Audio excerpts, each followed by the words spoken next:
Olá, pessoal. Agora a gente vai entrar na parte dos transtornos mentais, certo? E para que a gente consiga compreender melhor os transtornos mentais, é importante que a gente compreenda a sua anatomofisiologia, né? Então a gente vai ter que entender o conhecimento da anatomia, da fisiologia de algumas regiões específicas do nosso sistema nervoso. A primeira estrutura que a gente precisa conhecer é o hipocampo.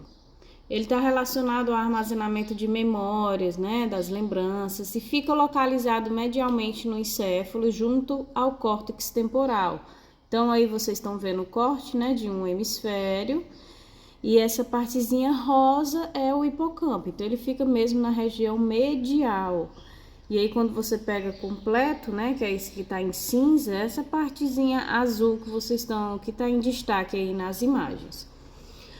Então o hipocampo ele usa a memória de curta duração e ele vai gravar no córtex pré-frontal as lembranças, a memória. Por quê? Porque ele tem uma capacidade de realizar um evento neuroquímico que a gente chama de potenciação de longa duração. E o que é isso, né? Essa potenciação de longa duração? Ele vai fazer o fortalecimento seletivo de certas sinapses feitas em conexões específicas. Então, vamos colocar aí que a gente tem alguma situação sensorial, né? Uma cena vista, algo ouvido, tato, olfato, paladar, qualquer tipo de sensação. E aí você vai, a partir desse input sensorial, dessa sensação, o hipocampo ele vai fortalecer as sinapses que foram feitas nessas sensações. E a partir desse fortalecimento, ele vai armazená-las em memórias. E aí eu destaco memórias boas ou ruins, algum evento que aconteceu e ele vai gravar aquela memória como se fosse algo bom ou vai gravar aquela memória como se fosse algo ruim. E essa gravação, esse armazenamento de memórias é feito através do fortalecimento dessas sinapses que foram feitas durante esse momento, esse input sensorial.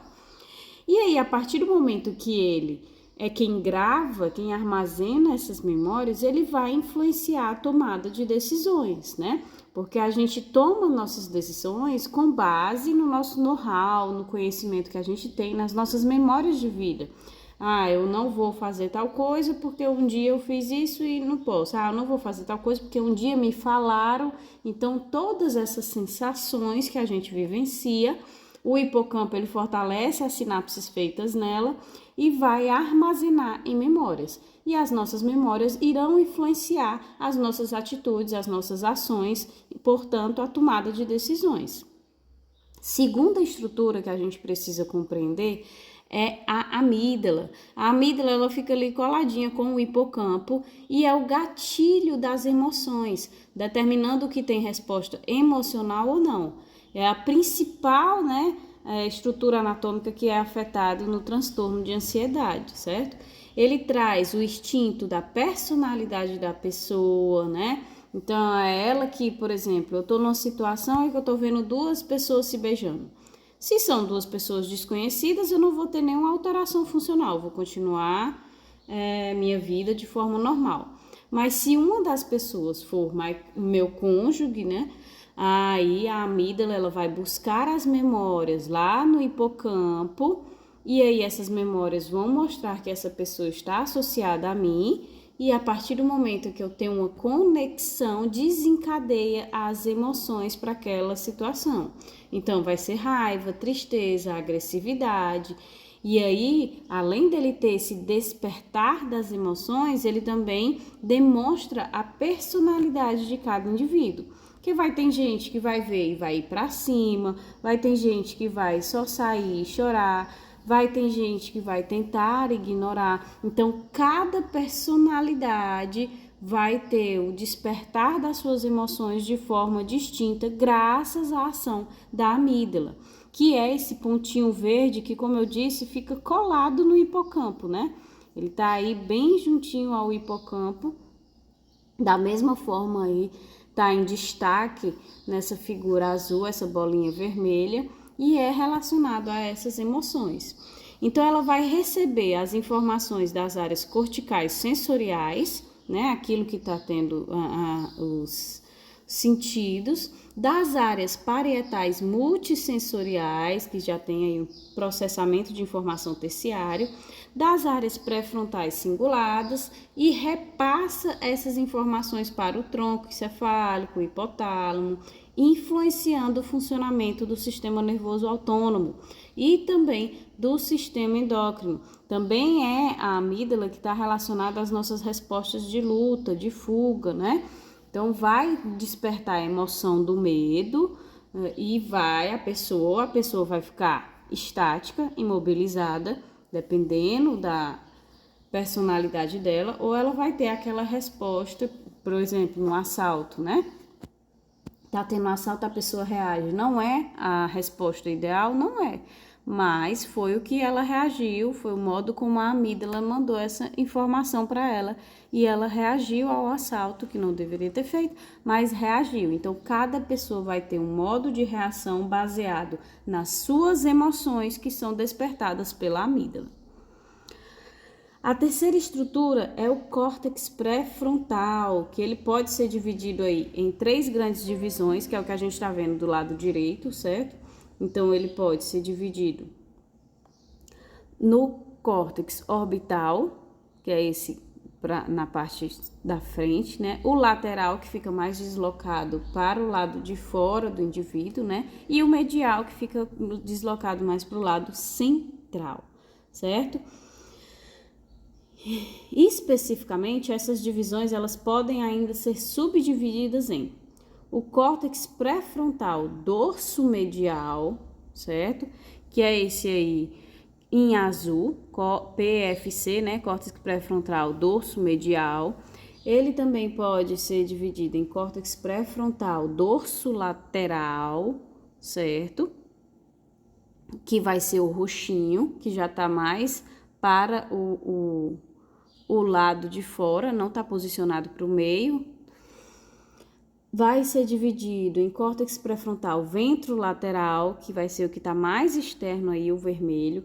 Depois, o ventromedial, que é esse azul escuro que está no meio e está mais embaixo. Então, por isso ventro, né? Ventromedial.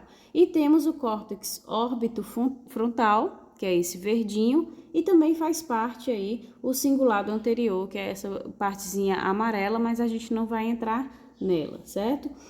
Então, esses córtex, eles regem as nossas decisões. Eles vão receber informações de outras áreas, né, que a gente vem discutindo. Então, eles vão receber informação das memórias do hipocampo, vão receber as emoções da amígdala, e aí eles vão processar essas informações, cada areazinha dessa subdivisão do córtex pré-frontal, para que se chegue à tomada da decisão, ao planejamento de como aquela ação vai ser feita, de como aquela ação vai ser realizada. Então, eles vão processar e ditar o que a gente vai fazer. Então, vai montar um mapa de ações que vão culminar no nosso objetivo, porque eles têm uma comunicação efetiva com a área motora. Então, vai ditar aí o nosso comportamento. Se eu tenho sede, ele leva a eu beber água. Se eu vejo uma mensagem, ele me leva a responder a mensagem. Se eu tenho uma conta para pagar, ele me leva a pagar essa conta. Porque quem toma a decisão, quem faz o plano de como eu vou executar aquilo, é o córtex pré-frontal, certo? Então, ele vai receber as informações do hipocampo, por exemplo, a conta. O hipocampo manda a memória de que eu tenho que pagar aquela conta. Aí ele, ok, tenho que pagar essa conta. É bom pagar hoje? Então, ele analisa a situação, né? Ele processa a informação. Eu posso pagar só no dia do vencimento? Então, ele vai fazer todo o processamento e, a partir desse processamento, ele toma a decisão, ele monta o plano de ação. Não, vou pagar logo hoje, porque depois eu vou estar ocupado e posso acabar esquecendo. Pronto, aí você vai efetuar a ação de pagar a conta. Então, toda tomada de decisão, ela é realizada aí no córtex pré-frontal, certo? E aí, como eu acabei de falar para vocês, é ele principalmente que vai modular o comportamento do indivíduo, né? Então, a modulação do comportamento, ela é feita pelo córtex pré-frontal após o recebimento das informações do hipocampo, da amígdala, do hipotálamo também, onde o córtex órbito-frontal vai avaliar a emoção, a sensação, a motivação e vai colocar a vontade na sua mente. Então, o córtex órbito-frontal é quem vai receber as informações da memória, das emoções, que vão ser aí fornecidas pela amígdala, pelo hipocampo, pelo hipotálamo. Então, ele recebe essas informações, o córtex órbito-frontal. E a partir do momento em que ele recebe essas informações, é que surge uma vontade em você de realizar alguma ação, de realizar alguma coisa. Então, é ele quem vai te dar a motivação para que você inicie o processo de tomada de decisão.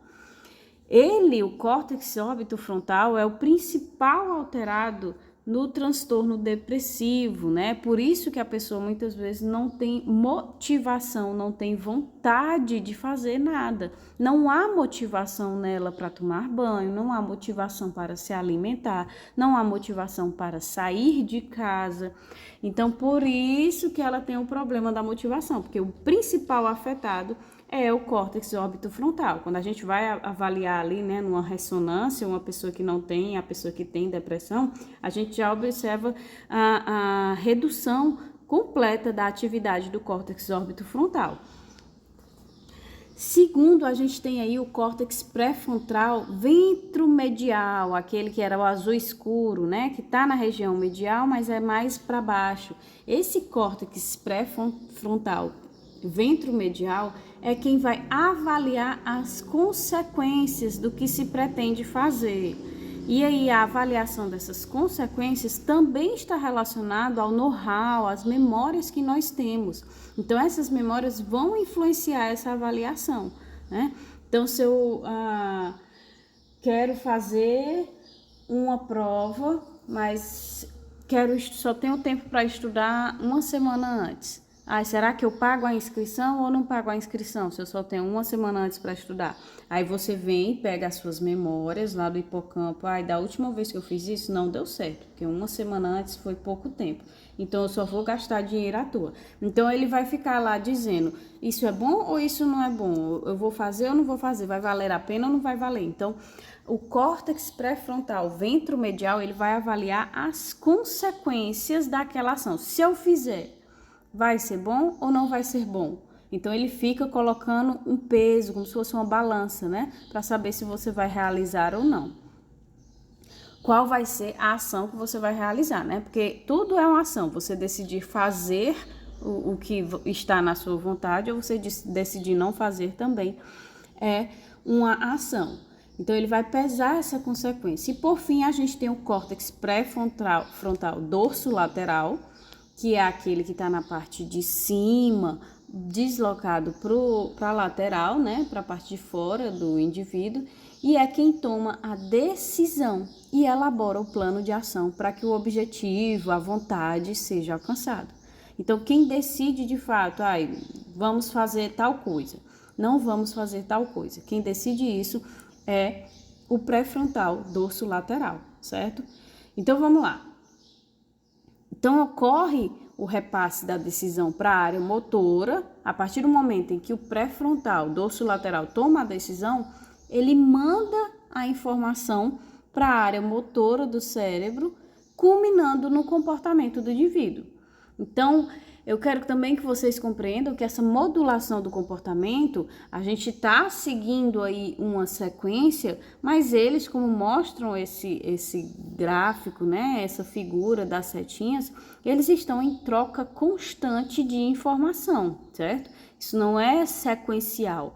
Por isso que está dentro do córtex pré-frontal. Isso está acontecendo constantemente, essa troca de informações, para que se chegue no final, que de fato é repassar a decisão para a área motora, que culmina no comportamento.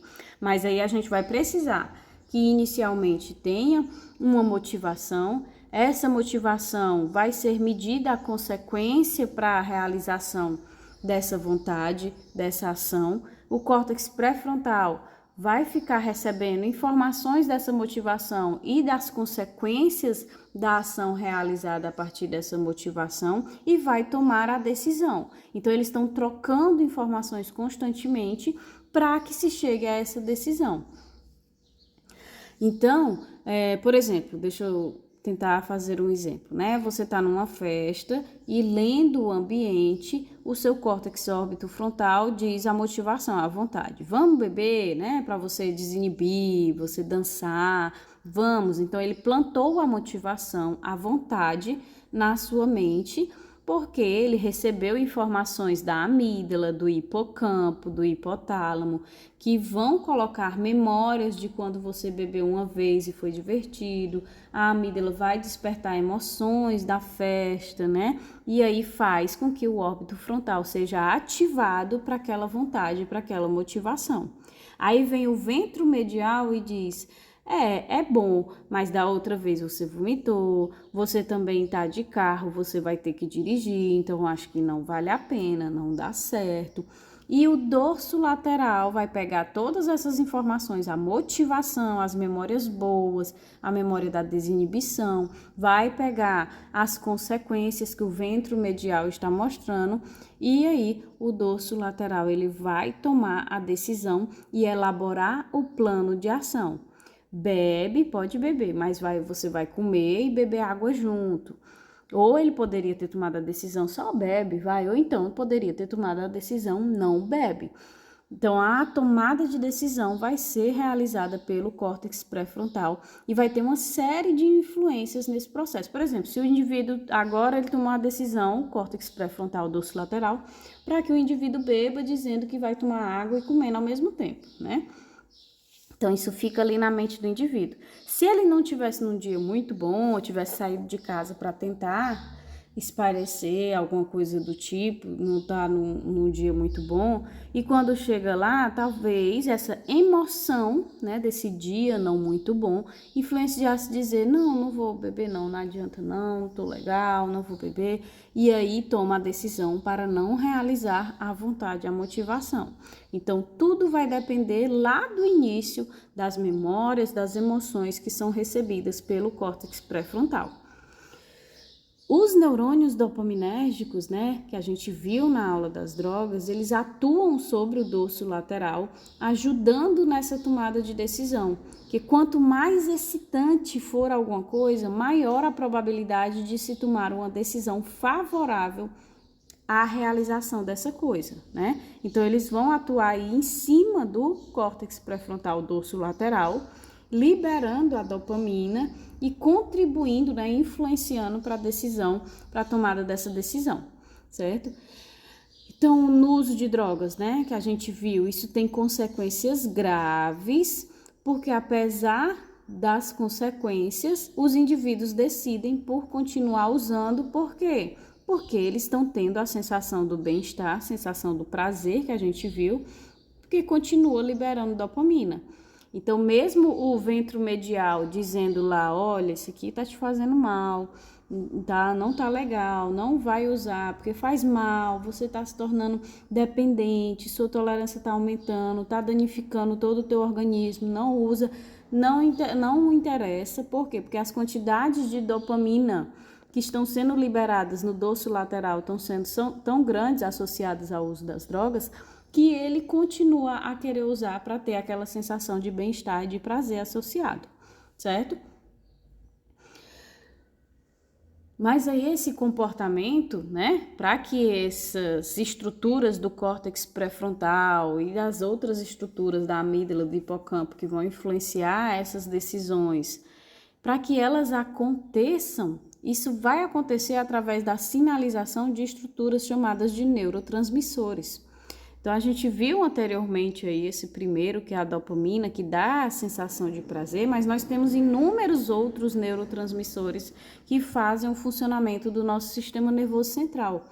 Então, os neurotransmissores, eles também são essenciais no comportamento do indivíduo. Não é só a memória, a emoção e a tomada da decisão ali no córtex pré-frontal que determina o comportamento do indivíduo. Se não estiverem neurotransmissores nas sinapses dessa resposta, dessa modulação do comportamento, o comportamento não acontece, né? Então, a gente precisa da presença dos neurotransmissores nesse processo.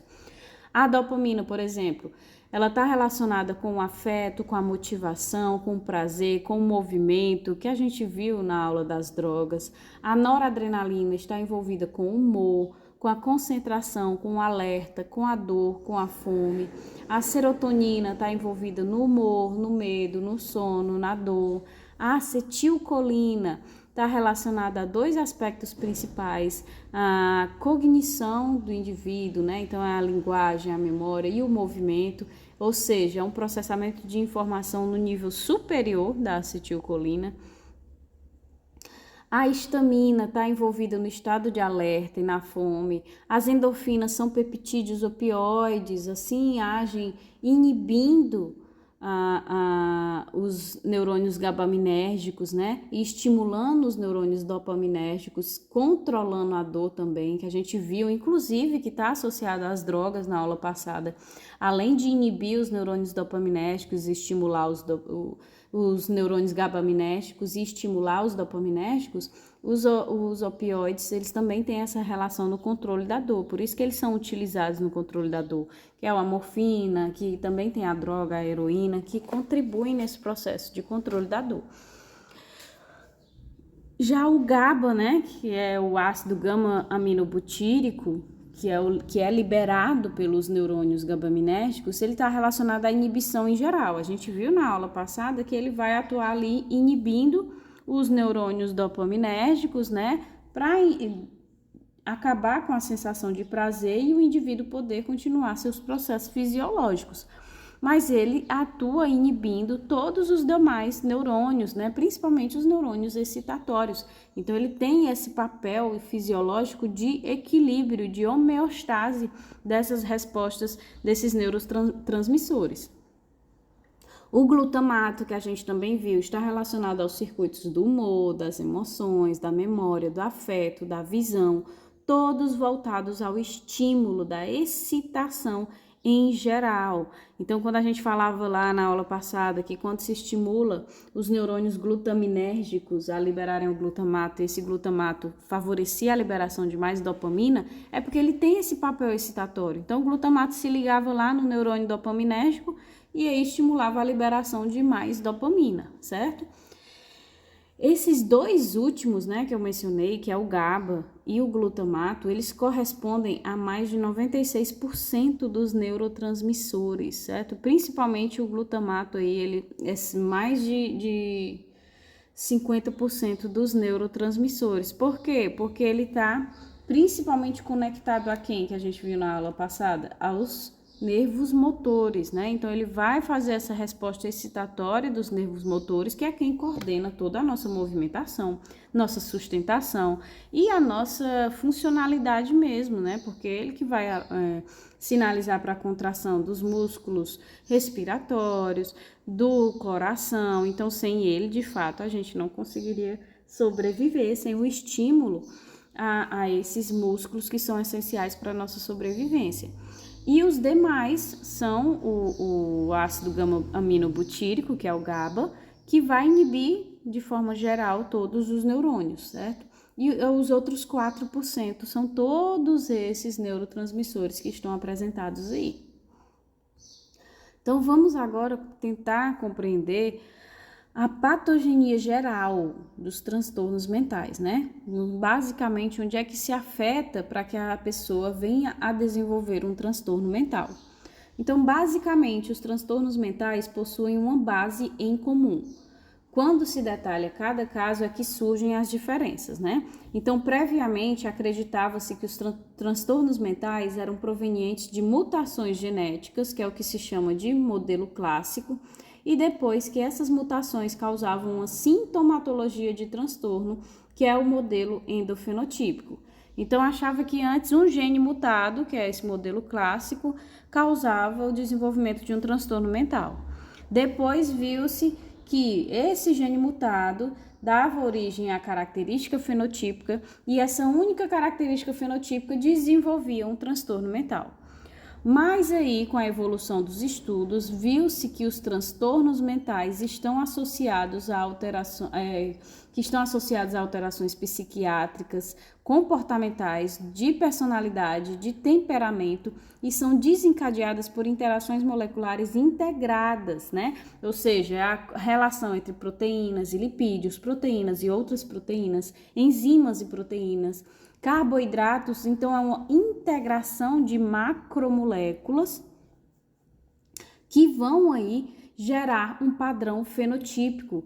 E esse padrão fenotípico é o que vai gerar o comportamento. Então, esse é o chamado modelo da epistasia, né? O modelo epistático, em que 2 ou mais genes vão determinar um fenótipo. Por quê? Porque se eu tenho vários genes mutados, eu vou ter várias proteínas mutadas. Se eu tenho várias proteínas mutadas, eu vou prejudicar ou interferir em várias correlações integradas entre essas macromoléculas que eu acabei de mencionar. Então, essa proteína mutada por um gene, ela vai alterar, né, toda uma via metabólica ali de interação com outros carboidratos, com outras proteínas e outros lipídios.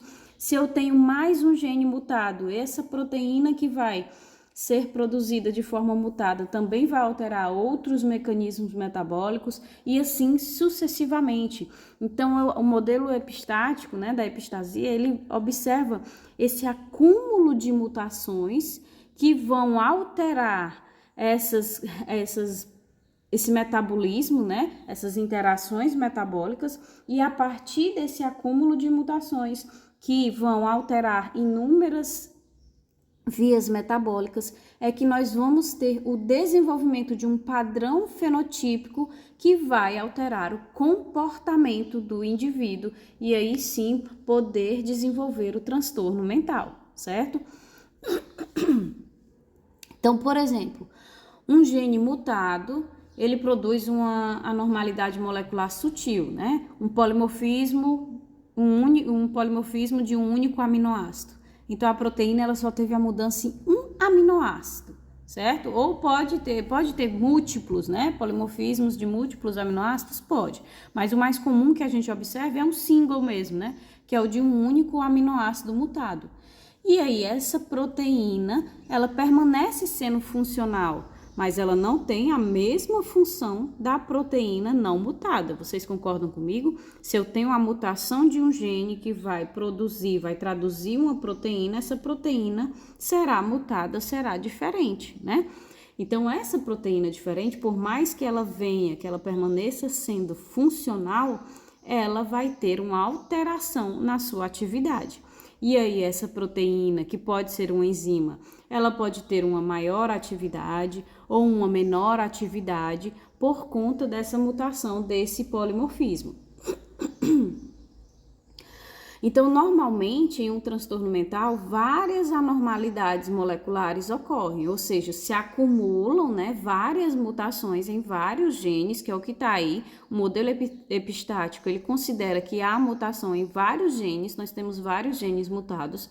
Consequentemente, se eu tenho vários genes mutados, eu tenho várias proteínas com atividade modificada, porque são proteínas mutadas. Então, pode ter proteínas que vão ter uma atividade mais elevada e outras proteínas mutadas que vão ter uma atividade reduzida em comparação ao normal, certo? Então, essas anormalidades, essas mutações gênicas, elas vão se acumular e resultar numa alteração fenotípica, que é essas proteínas alteradas, certo?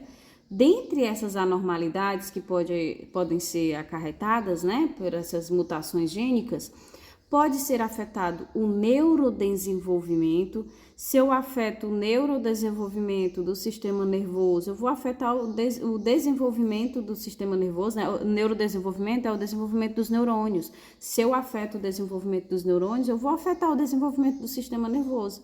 Então, todo aquele processo de desenvolvimento dos neurônios, a seleção, a migração, a diferenciação, a maturação, a sinaptogênese, né, que é o acúmulo dos neurotransmissores para classificar aqueles neurônios em cada um dos tipos, dopaminérgico, glutaminérgico, gabaminérgico, né? Então, tudo isso será prejudicado nesse processo, porque algumas proteínas, enzimas principalmente, né, proteínas enzimáticas principalmente, que estão relacionadas ao desenvolvimento, à maturação dos neurônios do sistema nervoso estão mutadas, estão alteradas. E aí vai prejudicar esse neurodesenvolvimento. Consequentemente, se eu altero o neurodesenvolvimento, eu já espero que eu tenha alterações no funcionamento do sistema nervoso. Também pode acontecer que eu altere a atividade das enzimas metabolizadoras de monoaminas, né? Então, lembre aí, a dopamina é uma monoamina, né? Então, vamos supor que um gene mutado codifique para uma proteína mutada que degrada a dopamina. E essa proteína mutada que degrada a dopamina, ela tem uma atividade maior. Então, ela degrada muito mais dopamina. Se ela degrada muito mais dopamina, ela reduz a minha sensação de prazer, de bem-estar. Então, está associado aí essa redução de monoaminas, principalmente de dopamina, ao transtorno depressivo, certo? Então, pode alterar a atividade dessas enzimas metabolizadoras de monoaminas.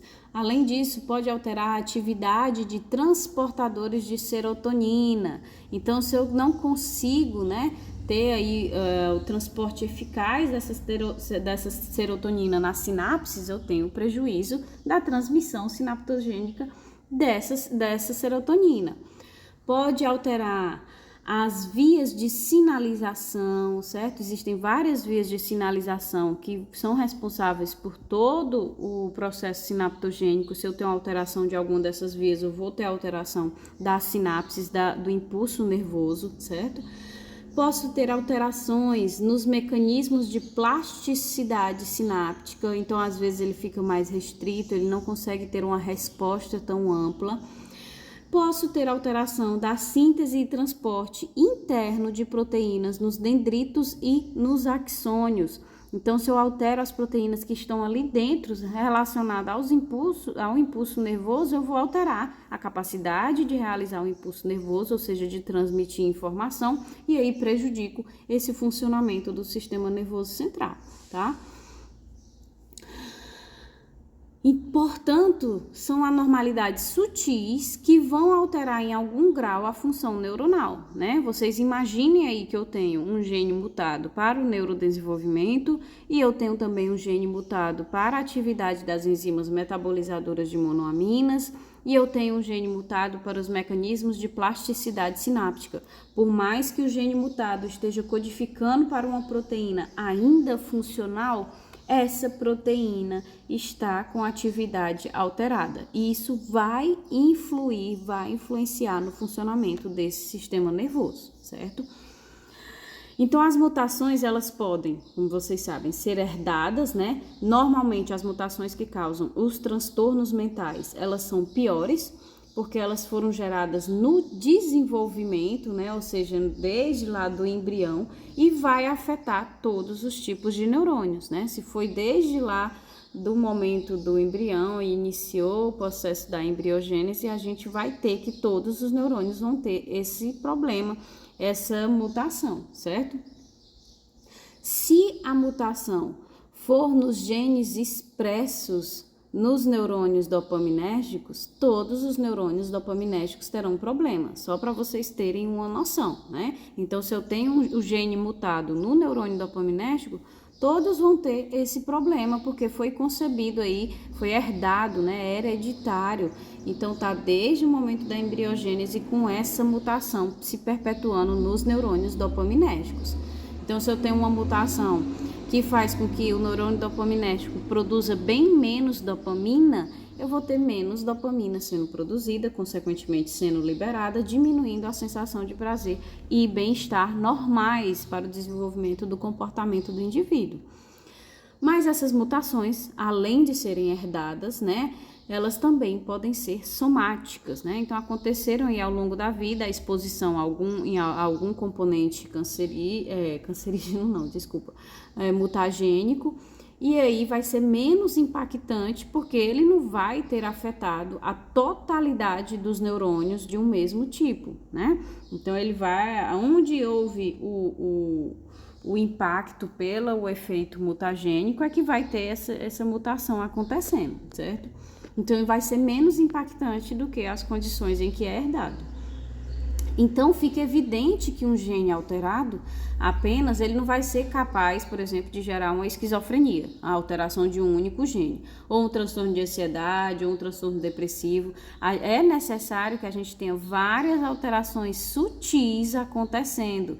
Então, a predisposição genética vai contribuir muito para o desenvolvimento dos transtornos mentais, porque são vários acúmulos de mutações, de alterações genéticas que vão produzir proteínas funcionais, mas que terão atividades alteradas, e o somatório dessas atividades alteradas podem culminar, né, na verdade, no desenvolvimento de um transtorno mental, certo? Então, fica claro que a predisposição genética, ela gera os fenótipos suscetíveis para o desenvolvimento do transtorno mental. Mas eu destaco para vocês que o desenvolvimento do transtorno mental, ele não provém apenas da predisposição genética, certo? É necessário que a gente tenha interação com fatores ambientais. Então, a diátese genética, que são os fatores genéticos, né? Ou seja, aqueles genes que aquele indivíduo tem mutados, que contribuem para esse fenótipo suscetível, ela tem que interagir com os fatores ambientais para que a gente venha a desenvolver o transtorno mental, certo? Muitas vezes o fator ambiental é o desencadeador do transtorno. Então, a pessoa tem várias mutações, né? Tem alguns genes com mutações. Então, ela tem essa diátese genética, é a carga genética que ela tem, certo? O fato desse indivíduo possuir essas mutações já faz com que ele desenvolva o que se chama de circuito de viés, que é o circuito neurológico alterado. Por quê? Porque ele tem essas mutações nesses genes, que vão gerar as proteínas mutadas com atividades, né, alteradas. Então, já se gera um circuito de viés. No entanto, o organismo do indivíduo, ele consegue ali, né, ir compensando essas alterações de atividade dessas proteínas, dessas enzimas, ele vai compensando ali à medida em que tudo vai acontecendo. Mas a partir do momento em que o indivíduo que tem esse circuito de viés, graças à sua carga genética mutada, ele se expõe, a partir do momento em que ele se expõe a fatores ambientais, como por exemplo, estresse, abuso infantil, pressão psicológica, noites mal dormidas, alimentação ruim, inflamação crônica, né, que está associado aí à obesidade. Então, algum fator ambiental pode chegar nesse circuito de viés e aí descompensá-lo completamente, né? Enquanto o organismo existe o circuito de viés, tá ali tendo um desbalanço, um desequilíbrio no sistema nervoso do indivíduo, mas o organismo ele tá compensando, ele tá tentando equilibrar esse momento. A partir do momento em que entra o fator ambiental, esse fator ambiental vai fazer com que haja o desequilíbrio desse circuito de viés. E a partir do momento em que a gente tem o desequilíbrio do circuito de viés, é que pode se desenvolver o transtorno mental. Então, aí, os fatores ambientais, eles vão atuar no circuito de viés, e aí pode acontecer o quê? Uma hipoativação, esse circuito de viés, né, que está funcionando no sistema, esse circuito neuronal que está funcionando, ele vai hipoativar, vai ficar menos ativo, menos funcional, ou ele pode descompensar completamente, e aí a partir do momento em que ele descompensa completamente, que vai desenvolver o transtorno mental. Na hipoativação, a gente tem que não está funcionando muito bem, mas não chega a desenvolver o transtorno mental. Quando ele descompensa completamente é que se desenvolve o transtorno mental. Então, vamos colocar aqui como exemplo, né? Existe um gene específico, que é comum, presente nos transtornos mentais, que é o MTHFR, que é o metileno tetrahidrofolato, a metileno tetrahidrofolato redutase, que é uma enzima. Essa enzima sintetiza o metilfolato. O metilfolato é um cofator essencial para a síntese das monoaminas, ou seja, a dopamina, a serotonina, a noradrenalina, certo? Além disso, além de ser um cofator essencial para a síntese das monoaminas, ele também é fonte de metilação do DNA. Se ele é fonte de metilação do DNA, ele vai fazer um controle aonde? Um controle da expressão de genes, seja para estimular a expressão de genes ou para diminuir a expressão de determinado gene, que ele vai lá, metila aquele gene, diminui a expressão. Quando ele tira a metilação, ele vai aumentar a expressão daquele gene. Então, ele está relacionado à metilação do DNA, ou seja, a expressão de genes, e também à síntese das monoaminas. Então, a base para a síntese desse metilfolato, né, para que ele consiga ser sintetizado, além da ação da enzima, é o ácido fólico, que é a vitamina B9. Ou seja, uma dieta deficiente, ela vai prejudicar o fornecimento do ácido fólico, e se eu não tenho ácido fólico, vou prejudicar o funcionamento da MTHFR, porque se ela não tem a base para sintetizar o metilfolato, como é que ela vai conseguir fazer isso, né? Então, ela precisa do ácido fólico para conseguir sintetizar o metilfolato, e é o metilfolato que é o quê? Cofator das monoaminas e fonte de metilação do DNA, controla a expressão gênica. Então, se eu não tenho ácido fólico, eu vou diminuir a síntese de monoaminas, alterando a expressão de genes também, né? E esses genes, eles podem estar relacionados com as funções do sistema nervoso. Então, já começa a ter aí uma alteração desse funcionamento. Além disso, né, além desse papel na ativação, na síntese das monoaminas e na alteração da expressão de genes, esse MTHFR também tem outra função muito importante, que é regular o grau de fosforilação, ou seja, de ativação de uma enzima também do nosso sistema nervoso, que é chamada de CONT. Essa CONT é uma enzima que degrada monoaminas. Então, quando a MTHFR está com atividade reduzida, né, a CONT é mais ativada, ou seja, é mais fosforilada, ficando mais ativa. Se ela é uma enzima que degrada monoaminas e ela está mais ativa, vai reduzir a concentração dessas monoaminas, certo? Então, imagine que uma pessoa, ela possui uma mutação no gene da MTHFR, que a deixa menos eficiente. Se a MTHFR é menos eficiente, ela vai sintetizar menos metilfolato. Se eu sintetizo menos metilfolato, eu sintetizo menos monoaminas e eu vou atuar menos sobre o controle da expressão gênica e também eu vou ativar mais CONT. O que é que a CONT faz? Ela degrada as monoaminas. Então, eu já estou com uma produção baixa de monoaminas, porque a MTHFR não está sintetizando metilfolato de forma eficiente, porque ela está mutante, certo? E da mesma forma, como a CONT ela está sendo mais ativada, porque a MTHFR não está controlando a expressão dela, ela vai degradar mais monoaminas, assim eu jogo lá para baixo a concentração das monoaminas. Então, nessa situação, a gente tem aí as alterações genéticas, né? Os genes alterados, a diátese genética nesse indivíduo.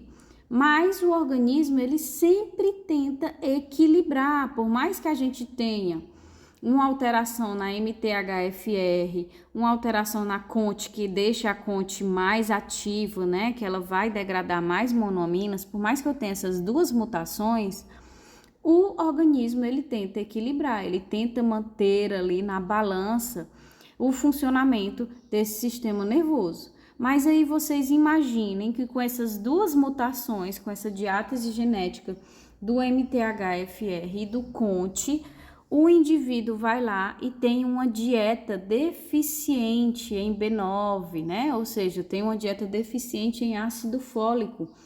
Essa dieta é um fator ambiental que, ao se somar às mutações desses dois genes, vai causar descompensação do circuito de viés, né, desse circuito alterado que estava sendo compensado pelo organismo, mas aí veio o fator ambiental da dieta deficiente e descompensou esse circuito, e aí o indivíduo se tornou mais suscetível a uma alteração do humor, certo?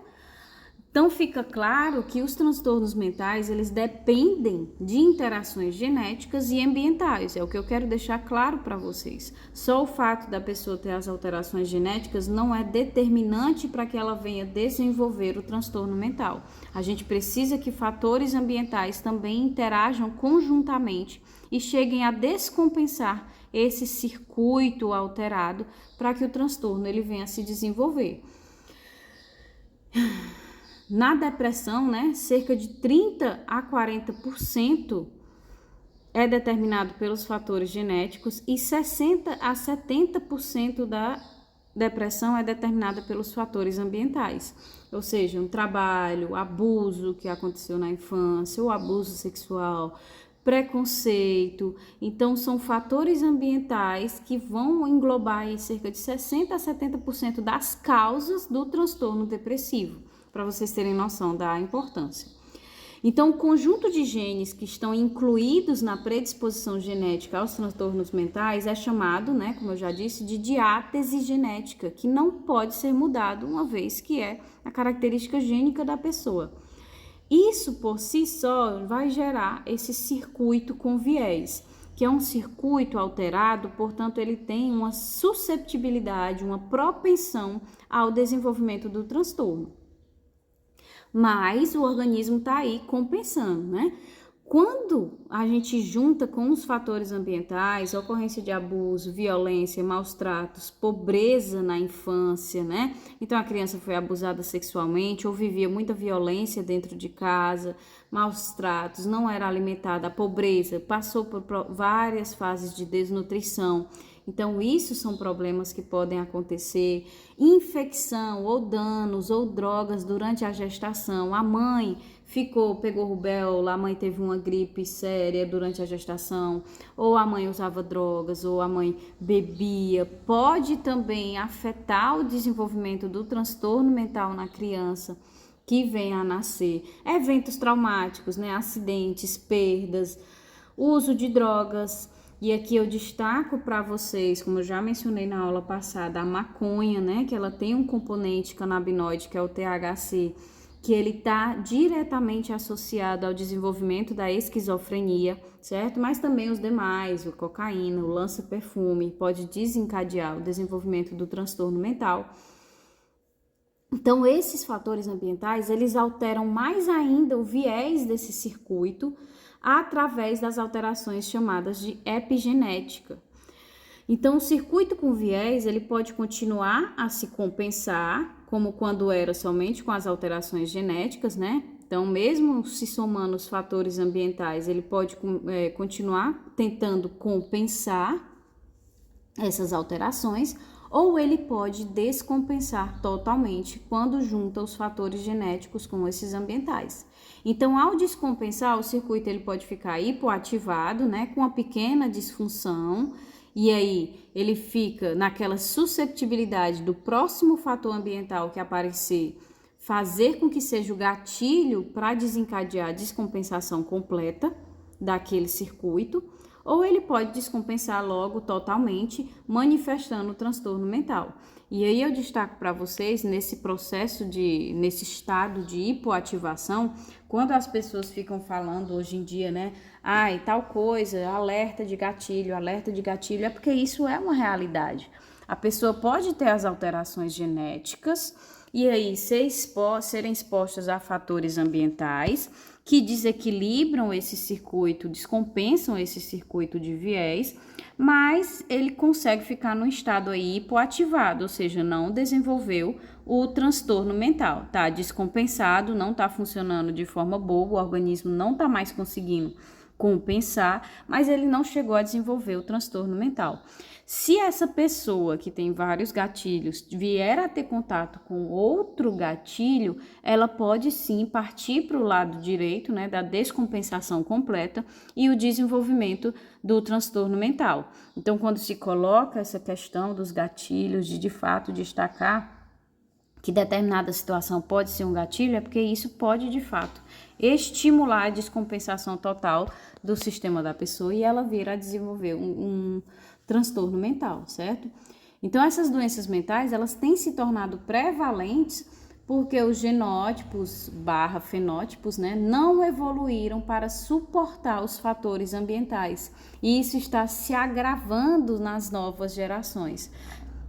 Então, eu destaco para vocês isso porque é um fato. A gente tem o aumento dos transtornos mentais, né, ao longo dos anos, vem aumentando a curva desses transtornos mentais, porque os fenótipos, eles não foram evoluindo para suportar a quantidade de gatilhos ambientais que a gente está exposto agora. Eles continuaram vindo com as mutações, porque antes não se tinham tantos gatilhos,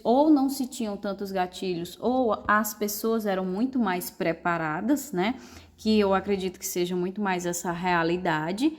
Mas aí, como hoje tudo está tentando se controlar, né? Se preservar de crianças, de adolescentes. Eu não quero que meu filho seja submetido a tal coisa, para ele não vir a sofrer e não sei o quê. Então, tudo isso não é uma crítica, tá? É uma constatação mesmo, é uma realidade. Esse fato de proteção, de tudo mais, faz com que as pessoas, elas fiquem, vamos colocar assim, mais fragilizadas a suportarem os fatores ambientais a que são submetidas, e se elas estão fragilizadas a suportarem esses fatores ambientais, a probabilidade deles descompensarem um circuito alterado que essa pessoa já possua é muito maior. Então, por isso que está aumentando a quantidade de casos de transtornos mentais ao longo das gerações, porque as gerações não foram preparadas para suportar esses fatores ambientais aos quais a gente está exposto, certo? Então, começando a entrar nos transtornos, né, a gente pode inicialmente mencionar os transtornos de humor, que podem ser enquadrados nesses graus através da sua oscilação. Então, quando a gente oscila o humor demais, né, a um nível positivo, ou seja, o nível de excitabilidade ele fica muito alto, é o que a gente chama de transtorno de humor maníaco, é um episódio maníaco, né, que a pessoa está num estado assim muito, muito excitatório, de excitabilidade muito elevada. Quando esse humor ele oscila no nível intermediário, também positivamente para cima, né, de estímulo, de estimulante, a gente chama de hipomania, um episódio hipomaníaco. Se oscilar demais, mas no sentido negativamente, né, a gente já chama de depressão, que é o que está aí para baixo, o gráfico, o episódio depressivo. E se oscila intermediário negativamente, a gente chama de distimia, que não está aí marcado, mas é como se fosse o episódio hipomaníaco, só que voltado, né, negativamente, abaixo da linha do gráfico. Então, é esse intermediário que é uma depressão leve, a distimia. E aquela pessoa que oscila muito positivamente, muito negativamente, a gente chama de transtorno bipolar, né? Que é aquela pessoa que varia entre episódios maníacos e episódios depressivos. Então, tem época que a pessoa acha que é uma pessoa muito importante, que vai fazer diferença, e aí ela fica com aquela excitabilidade, achando que é uma pessoa muito poderosa. Então, ela tem esses episódios de estabilidade muito elevados e depois ela tem o episódio depressivo, em que ela diz que ela não serve para nada e que nada que ela faz funciona. Então, fica alternando. Então, esse comportamento de alternação de humor nos níveis mais altos, né, de excitabilidade, alterando entre o maníaco e o depressivo, é o que a gente chama de transtorno bipolar. Então, esses circuitos do humor, eles são regulados pelos neurotransmissores, principalmente a noradrenalina, a dopamina e a serotonina. Então, quando ocorrem disfunções na noradrenalina e na dopamina, eu tenho um humor deprimido, né? Que vai ser aí acarretado pela redução ou perda do afeto positivo. O que é o afeto positivo, né? A alegria, a felicidade, o interesse de fazer alguma coisa, uma motivação, um prazer, um entusiasmo. Então, quando a pessoa tem a alteração do humor pela baixa, né, a disfunção da dopamina, uma disfunção associada da noradrenalina, então ela vai ter o humor deprimido por redução do afeto positivo. Então ela tem, em vez, aí tem um círculozinho grande em que ela tinha 4 mais dentro, né? Ela tinha um afeto positivo a 4 vezes maior. E aí aconteceu essa disfunção na dopamina e ela passou de 4 vezes, 4 maisinhos para 1 maisinho. Então houve a redução do afeto positivo. Então ela tem uma perda de felicidade, de alegria, tem uma perda de interesse, prazer, perde energia, entusiasmo, certo? Então a pessoa não fica feliz, né? Por mais que aconteçam coisas boas, a pessoa não consegue ficar alegre.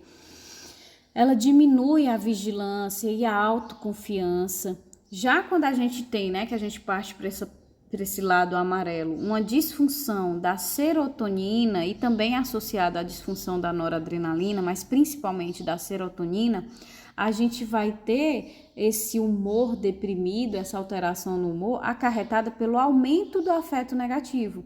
Então a pessoa ela tinha um afeto negativo aí com 1 menos, né? E ela aumentou em 4 vezes esse afeto negativo. Então agora ela tem dentro do círculozinho dela 4 menos, então aumentou 4 vezes.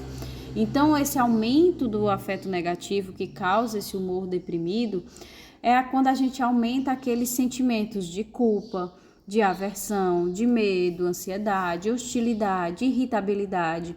A solidão é muito característica, né?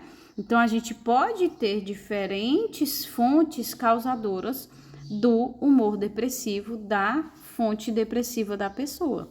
Então, ou ela diminuiu a capacidade de ficar alegre, de ficar feliz em determinadas situações, né? Ela perdeu a autoconfiança dela, a vontade de sentir prazer, ou é porque ela tá com a culpa, com um medo exacerbado, uma solidão exacerbada, e aí também causa o mesmo humor deprimido, certo? E por que a identificação desses sintomas, né, é importante? Porque isso vai ser essencial para o tratamento, né? Se o paciente, eu estiver lá analisando e ele apresentar um humor deprimido devido à redução do afeto positivo, então eu já sei que eu preciso aí tentar repor a dopamina, né? Porque a redução do afeto positivo é por uma disfunção da dopamina. Já se ele, pelos sintomas que ele apresenta, ele mostra que esse humor deprimido é derivado de um aumento do afeto negativo, aí eu já vou atuar ali na serotonina, né? Um suplemento de serotonina ou mandar fazer um exercício físico que vai liberar essa serotonina para aumentar essas concentrações e diminuir esse afeto negativo. Então, por que é importante fazer o acompanhamento psicológico? Porque vai ser a partir daquilo que o paciente te apresentar que você vai conseguir descobrir onde é que estão essas disfunções, essas alterações. E a partir disso é que se monta o tratamento ideal, certo? Então, a gente vai entrar agora fazendo todo esse compilado anterior para facilitar a compreensão desses transtornos. A gente vai entrar agora no transtorno depressivo ou na depressão, certo? Então, a depressão ela é considerada uma pandemia, né? Um problema de saúde pública que vem crescendo em níveis alarmantes. Então, a patogenia ela pode ter vários fatores genéticos e ambientais associados que culminam na teoria monoaminérgica, que vai envolver a disfunção das monoaminas através de 2 mecanismos. Então, a gente pode ter aí a redução na produção de monoaminas, que a gente viu no slide anterior, que essa redução de monoaminas pode desencadear o humor deprimido pela diminuição do afeto positivo e pelo aumento do afeto negativo, certo? Então, se eu tenho uma redução de monoaminas de forma geral, eu vou reduzir a dopamina e eu vou reduzir a serotonina e vou reduzir a noradrenalina. Então, a pessoa pode ter um humor deprimido tanto pela diminuição do afeto positivo como pelo aumento do afeto negativo, né? Então, se soma essa situação.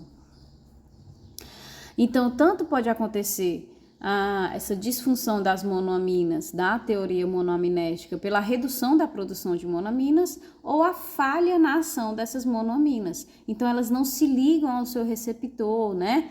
E aí, quando a gente tem essa situação, a gente tem um tratamento muito mais complexo e difícil. Porque uma coisa é o repor as monoaminas, porque elas estão com a quantidade, a concentração baixa. Outra coisa é eu tentar alterar o funcionamento desses receptores para que eles interajam com as monoaminas que estão sendo recebidas. Então, quando a gente faz o tratamento, por exemplo, né, quando não se faz o tratamento investigativo de forma eficaz, de forma eficiente, e você não checa se o problema é uma falha nos receptores das monoaminas, então você pode jogar lá o tratamento de monoaminas, reposição de monoaminas, e aí vai melhorar um pouco no início, porque obviamente eu aumentei a concentração das monoaminas, e aí uma hora ou outra vai se ligar uma quantidade maior aos receptores que estão funcionando, mas não vai resolver o problema, porque não vai solucionar a resistência nos receptores. Então, aqueles receptores que estão deficientes, que não estão funcionando efetivamente, não serão solucionados. Além disso, a longo prazo, esse tipo de tratamento errado pode gerar mais resistência aos outros receptores que estão funcionando. Então, como aumentou muito a concentração de dopamina, nós vimos ontem no vídeo das drogas, inclusive, aumenta tanto a concentração de dopamina ali na sinapse, que chega uma hora que a concentração normal de dopamina não é mais suficiente para se ter uma resposta, né? Então, a gente acaba gerando uma resistência nesses receptores. Então, é importante compreender o funcionamento da fisiologia da doença do indivíduo para que se produza, né, um tratamento eficaz para aquele indivíduo, certo? É o que vocês, essa teoria monoaminética é o que está mostrado aí. No indivíduo normal, a gente tem a liberação da dopamina, né, que vai se ligar aos receptores, tudo funcionando ok. Na depressão, a gente tem uma liberação bem menor de dopamina, vocês observam que a quantidade de bolinhas, ela reduziu consistentemente, né, ou seja, eu tenho uma redução da quantidade de monoaminas, e eu também tenho associado aí poucos receptores de monoaminas funcionando. De todos, eu só tenho um funcionamento aí de 3, né? Então, por mais que eu tenha mais moléculas de dopamina sendo liberadas na sinapse, elas não estão interagindo com os receptores, portanto, não estão fazendo a sinalização, certo? Então, depois do tratamento, o que vai acontecer aí? Pós-tratamento, a gente tem essa última figura e a gente vai alterar aí esses receptores das monoaminas para que eles consigam voltar à sua funcionalidade. Então, eles passam novamente a conseguir se conectar com a dopamina e aí aumentam essa resposta, certo? Então, pode também ter um outro tipo de tratamento, em vez do tratamento ser voltado aos receptores, ser voltado ao aumento da concentração de dopamina, também pode, mas isso tem que ser observado no tratamento, por quê? Por exemplo, nessa imagem que a gente está vendo, o indivíduo com o transtorno depressivo, ele tem tanto uma redução da concentração de dopamina, como ele também tem uma disfuncionalidade desses receptores de dopamina, não é isso? Então, se eu aplicar no indivíduo tanto o tratamento que melhora a capacidade de resposta dos receptores, como aumentar a concentração de monoaminas, se eu aumento a concentração de monoaminas, eu posso fazer com que ele desenvolva a longo prazo o quê? A resistência, né? Então, nesse caso, aumentar a concentração de monoaminas para o indivíduo que tem resistência de receptores não é interessante, certo? Então, é mesmo focar para a parte dos receptores para conseguir ter uma ação mais eficaz. Então, a depressão, ela é uma doença psiquiátrica crônica e recorrente que produz uma alteração de humor caracterizado por uma tristeza profunda, associada a sentimentos de dor, amargura, desencanto, desesperança, baixa autoestima, culpa, distúrbios do sono e apetite, ausência de prazer. Assim como na teoria monoaminética, em uma pessoa não deprimida, a ação e a concentração de monoaminas, elas estão adequadas, enquanto nas pessoas deprimidas propõe-se que haja uma deficiência na produção de monoaminas, além de deficiência na ação dos receptores e uma elevada concentração de receptores, que é o que a gente chama de suprarregulação dos receptores. Esse aí, porque vocês observam, né? E os receptores no indivíduo depressivo, eles não estão funcionando, mas tem uma quantidade elevada de receptores, né? Então, de fato, eles não estão funcionando, mas o organismo, para tentar compensar, ele continua expressando esses receptores como se fosse um mecanismo compensatório. Aumenta a concentração desses receptores na tentativa de melhorar a resposta às monoaminas. Mas isso não vai adiantar, porque as monoaminas que não se adequam a essa concentração elas não vão se adequar a essa concentração de receptores e eles vão permanecer sendo resistentes. Um ou outro que vai ser desenvolvido ali vai ter essa funcionalidade, né? Vai conseguir se ligar à dopamina, mas os demais que estão sendo aí multiplicados também vêm com a mesma deficiência, essa incapacidade de se conectar às monoaminas. Então, essa resposta, por mais que a gente tenha a ação da tentativa de compensação do organismo, não vai ser funcional. Então, a depressão ela pode ter esses 3 sinais, né? A redução do nível de dopamina, a redução da capacidade de conexão dos receptores de monoaminas e a suprarregulação desses receptores, né? O aumento da concentração desses receptores numa tentativa do organismo de compensar essa falta de conexão com essas monoaminas, ok? Então, continuando. Então, no entanto, né? Essas características relacionadas às monoaminas, elas não vão ser observadas em todos os casos depressivos, né? Então, é menos de 50% dos casos que a gente tem aí nos estudos, nos artigos, associam a manifestação, né, do transtorno mental, da doença, a essa deficiência das monoaminas ou dos receptores.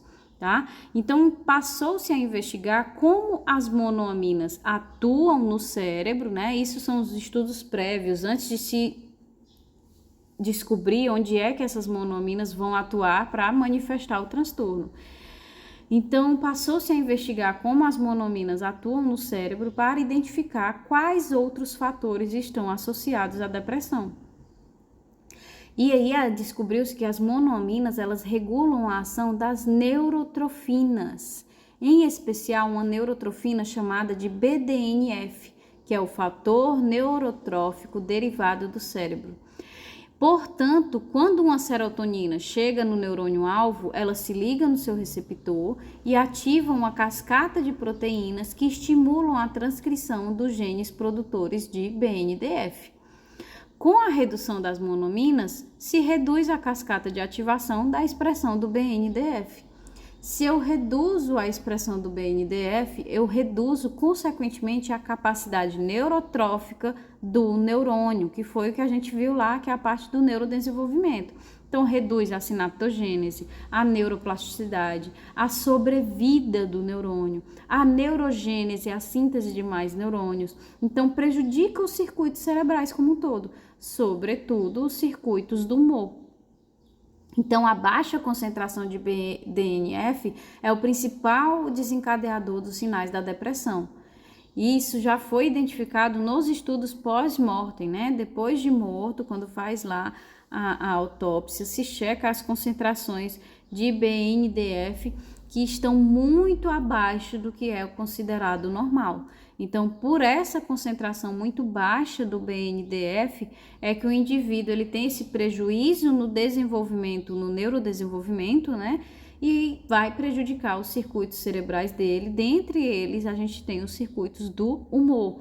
Então, as monoaminas, quando elas reduzem ou quando os receptores não estão funcionando, elas desencadeiam um transtorno depressivo, não é diretamente por elas, não é porque ela não está dando a sensação de prazer, né? Quando a gente pensa aí do lado da dopamina, não é porque a dopamina não está sendo liberada e dando a sensação de prazer? É porque as monoaminas, de forma geral, a partir do momento em que elas reduzem a sua ação, seja por redução da concentração, ou seja por ineficiência dos receptores, ela não vai ativar de forma eficaz a cascata de reações que acontece dentro do neurônio que recebe, né, aquela monoamina, e aí não vai ativar essa cascata de proteínas, e essas proteínas que ativam os genes da neurotrofina BNDF não vão ser ativadas. Então, eu reduzo a concentração desse BNDF.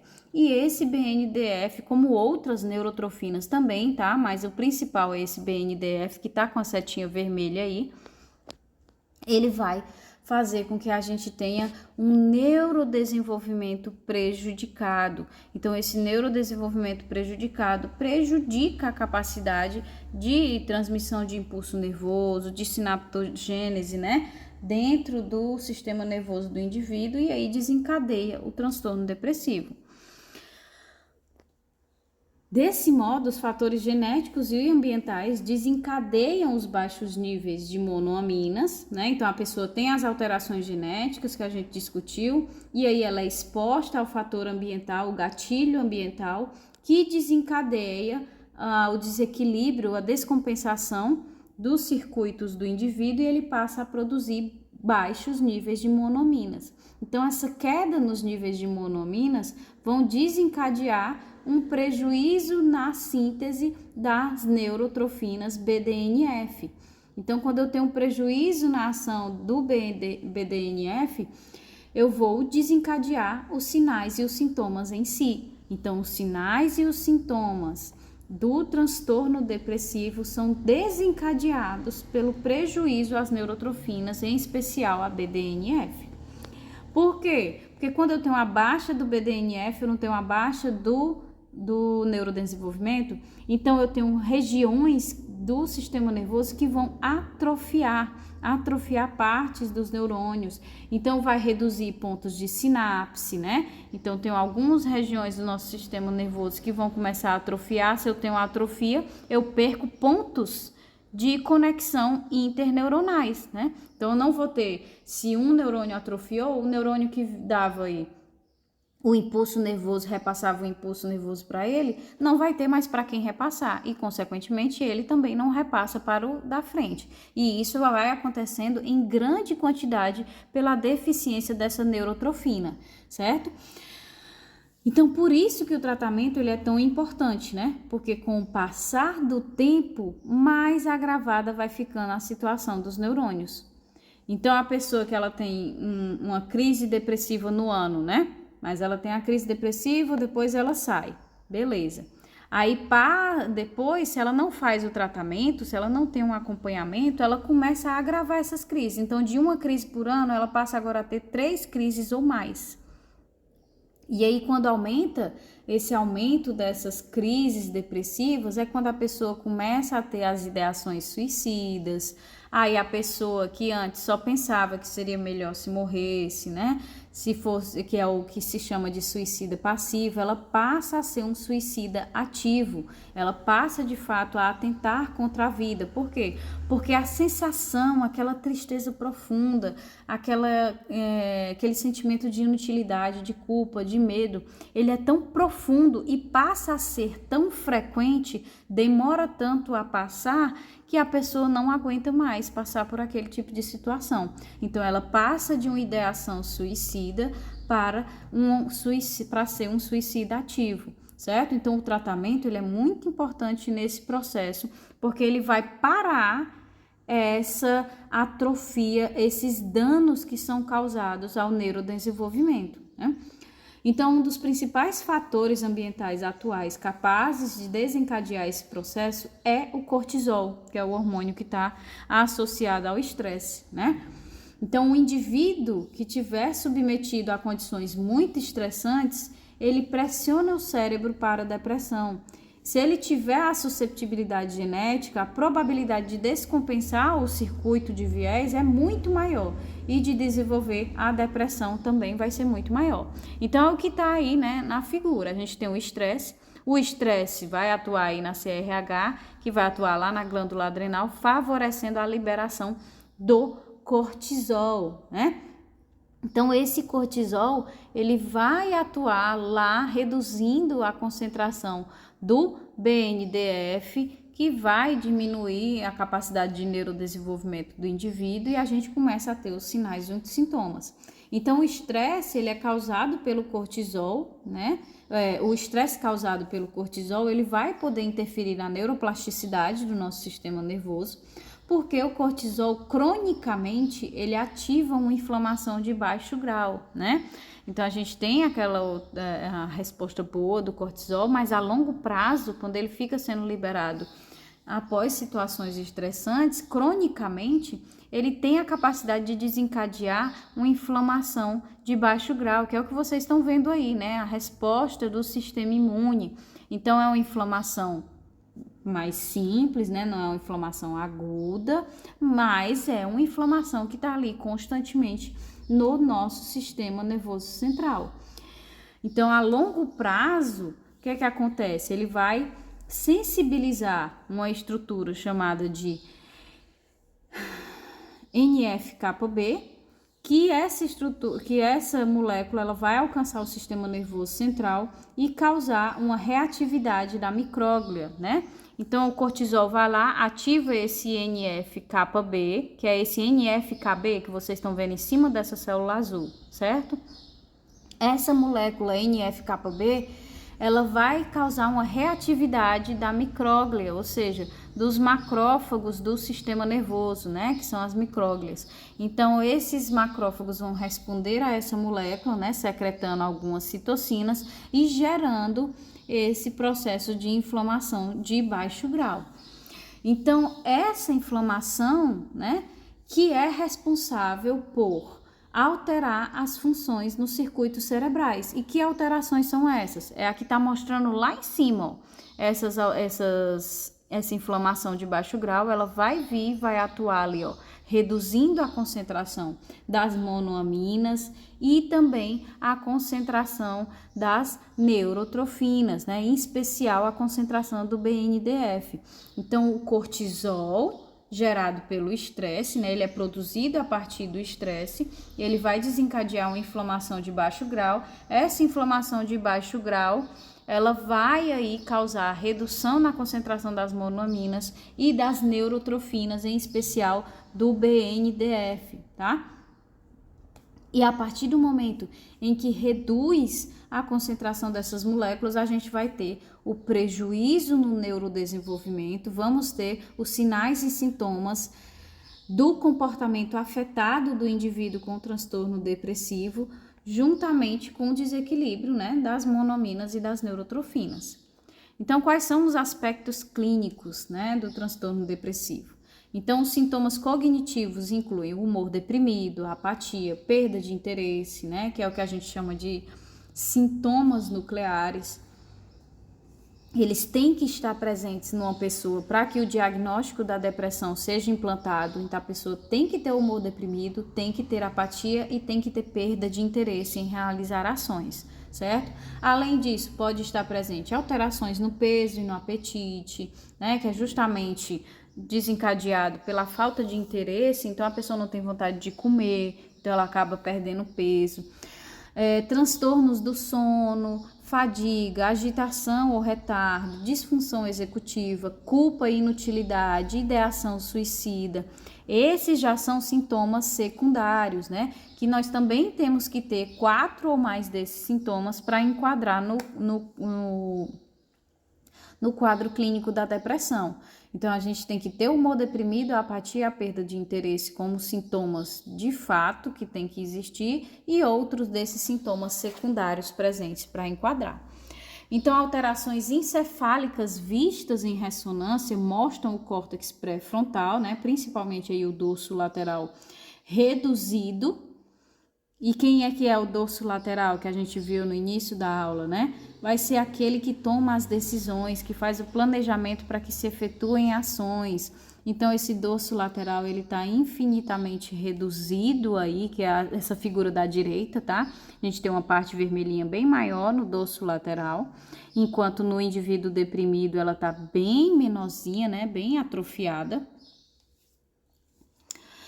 Enquanto o órbito frontal, né, ele vai aumentar, que está relacionado à motivação. O órbito frontal, né, quem dá a motivação, né, a vontade de fazer alguma coisa. E essa motivação não é vontade de se alimentar, é uma motivação, por exemplo, para a ideação suicida, para coisas tristes. A pessoa só fica feliz, só fica estimulada em coisas feliz não, né? A pessoa só se estimula a coisas tristes, parece que é como os que se chama, né, de vício em tristeza. Então a pessoa tem uma motivação maior para aquilo que a deixe mais triste, que é o que vocês observam na segunda parte, né? O indivíduo normal, tá aí o órbito frontal, né? Bem pequenininho, e no indivíduo deprimido, a gente já tem o aumento dessa área vermelha no órbito frontal, que vocês também observam aí o aumento da amígdala, né? A amígdala também, ela fica mais, que é as sensações de tristeza. Então, a amígdala, ela também aumenta, porque aumenta a sensação de tristeza, de culpa, de inutilidade.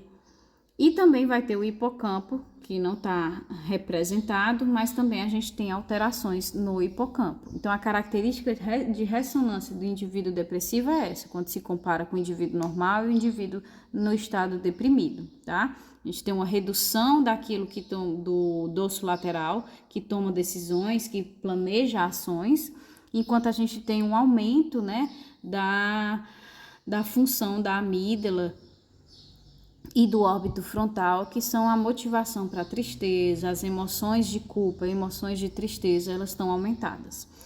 Então ocorre a fadiga psicomotora, né, a falta de prazer e energia, porque afeta lá o núcleo accumbens, né? Então, se eu não tenho o funcionamento dos neurônios dopaminérgicos jogando a dopamina lá no núcleo accumbens, eu não tenho esse prazer, essa vontade de fazer alguma coisa, falta de interesse, de concentração, tem a tendência suicida, passiva e ativa, um sentimento de inutilidade, alterações do sono e no apetite.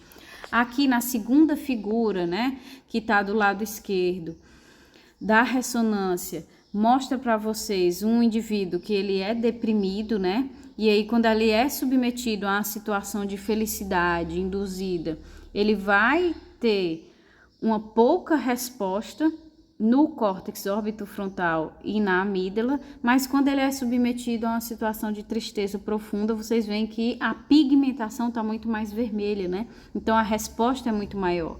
Então, é aquilo que eu me referi, que é o que se chama de vício em tristeza, né? Porque a pessoa ela já está numa situação tão extrema de sentimentos negativos, de sentimentos ruins, que parece que ela começa a se familiarizar, a ficar mais familiarizada e ter mais susceptibilidade a querer cada vez entrar num buraco, vamos colocar assim, né, cada vez maior. Então ela se sente mais estimulada na tristeza induzida do que na felicidade induzida, certo? Entrando agora no transtorno de ansiedade, né? O transtorno de ansiedade é quando o espectro ansioso ele tem um impacto negativo na vida da pessoa, atrapalhando a qualidade de vida em relação ao sono ou às interações sociais. Então, o transtorno de ansiedade ele tem vários subcomponentes, certo? A gente tem o transtorno de ansiedade generalizada, que é esse tag aí em amarelo. Temos o transtorno de pânico, né, do pânico, temos o transtorno de ansiedade social e temos o transtorno do estresse pós-traumático, tá? A gente vai ver cada um deles. Mas, basicamente, o transtorno de ansiedade, ele envolve o quê? O medo, né, é o pânico ou a fobia, que está centrado nas emoções lá na amígdala, e também a preocupação, que é aquele sofrimento, aquela expectativa quanto a alguma coisa que está centrado no circuito córtico-estriado tálamo cortical, certo?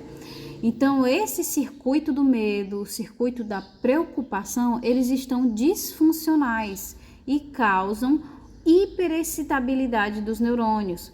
Por isso que eles são tratados à base de GABA, para inibir esses estímulos excitatórios muito prejudiciais, certo?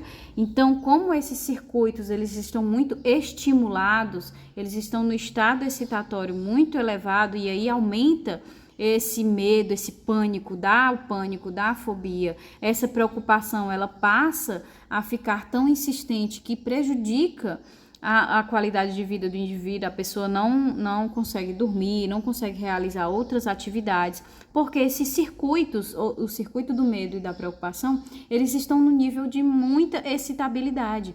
E quem é o neurônio responsável por inibir, né, as respostas neuronais ali dentro? É o que a gente viu, são os neurônios gabaminérgicos, né? Que eles têm essa atividade inibitória de forma geral. Então, o tratamento ele é feito à base de GABA, né? Porque o GABA ele vai inibir os estímulos excitatórios muito prejudiciais. E aí, antigamente se utilizava os benzodiazepínicos, né, que é o que a gente conhece como Rivotril, mas aí o que é que acontece? A pessoa ela fica no estado dopado mesmo, que ele inibe o funcionamento, né, ele não vai inibir só a excitabilidade dos circuitos do medo e da preocupação, ele vai inibir os neurônios do sistema nervoso como geral, porque é o papel do GABA, ele tem a função inibitória. Então é como se a pessoa ficasse dopada mesmo, né, o que a gente chama de dopada. Então, hoje em dia, eles não são mais recomendados, né? Mas a gente sabe que tem muita gente que ainda usa o Rivotril. E os mais recomendados são os inibidores dos receptores de serotonina, de citralina e fluorexetina, certo? Que eles são os principais neurotransmissores que estão relacionados ali às respostas nos circuitos de medo e de preocupação. Então, a gente tem que tentar reduzir a excitabilidade nesses circuitos e não em todos os circuitos neurológicos de forma geral, certo? Então, hoje em dia se recomenda esses outros tipos de medicamento em vez do Rivotril. Então, o transtorno de ansiedade generalizada, que é esse amarelinho, é o mais prevalente e ele está muito associado à depressão, né? Então, tem os mesmos problemas ali dos neurônios dopaminérgicos e serotoninérgicos, que a gente tem uma queda das monoaminas. Então, é caracterizado por uma ansiedade generalizada que ativa os circuitos do medo e da preocupação, mas sem uma causa aparente. O ambiente ele pode contribuir para desencadear essa ansiedade, né? Mas não tem diretamente uma causa aparente. Então, vai causar distúrbios do sono, irritabilidade, alterações de concentração, fadiga, tensão muscular e é o mais comum, né? O transtorno de ansiedade generalizada é o transtorno mais comum que a gente tem dentro do grupo dos transtornos de ansiedade. Então, ele acontece aí sem causa aparente, do nada, a pessoa não está esperando. Pode haver uma contribuição do ambiente, mas nem sempre. Às vezes a pessoa já está no canto sem motivo nenhum e começa a ter uma crise de ansiedade, certo? No transtorno do pânico, a gente tem uma ansiedade antecipatória, né? Que é o medo de ter medo, que se chama. Então, o transtorno da ansiedade social, ele tem esses mesmos sintomas do transtorno do pânico, mas ele é desencadeado por uma situação específica de interação social. Por exemplo, falar em público, que a gente vai já ver, tá? Então, a gente tem no transtorno do pânico um congelamento, né? A pessoa não consegue se mexer. Ela tem uma certeza absoluta de morte, porque ela começa a ter taquicardia, começa a ter palpitação, sudorese, arritmia, dor cardíaca irradiando para o braço esquerdo.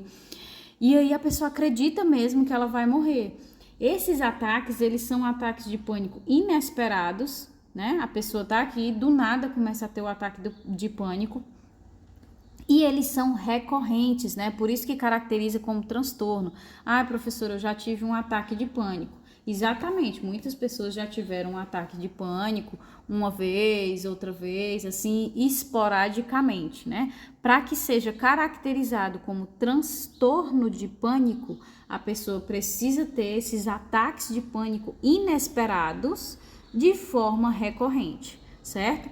Então, esses ataques acontecem de forma inesperada e a pessoa começa a tentar evitar o local ou a situação na qual aconteceu. Então, se a pessoa estava andando na rua e aí aconteceu o ataque de pânico, ela começa a se privar de andar na rua, começa a ter medo de sair de casa, porque fica um trauma, né? Se o ataque aconteceu dentro de um ônibus, dentro de um Uber, né? Dentro do shopping, então a pessoa começa a evitar, eu não vou para o shopping porque lá no shopping eu tive um ataque de pânico. Eu não vou mais andar de Uber, só de táxi, porque eu tive um ataque de pânico dentro do Uber. Não vou andar de ônibus porque eu tive um ataque de pânico dentro do ônibus. Então isso começa a prejudicar a qualidade de vida do indivíduo. Então por isso que a gente caracteriza dentro do transtorno de ansiedade. O indivíduo tem um espectro ansioso que tem um impacto negativo na qualidade de vida dele, certo? Então, ele é extremamente incapacitante, além de mudar o comportamento da pessoa. Então, quando se caracteriza nesse nível de transtorno, né, ou seja, que acontece recorrentemente, a pessoa fica com um nível, uma excitação tão grande do circuito de medo e de preocupação, que muitas vezes ela não sai mais nem de casa, né? Então, ela não sai de casa com medo de que aconteça o ataque de pânico em qualquer situação a que ela esteja exposta. Então, é realmente incapacitante o transtorno do pânico. Temos também o transtorno de ansiedade social, que, como eu já disse, ele é parecido com o transtorno do pânico em certos aspectos, mas a ansiedade ela está relacionada ao desempenho com a integração e a aceitação social.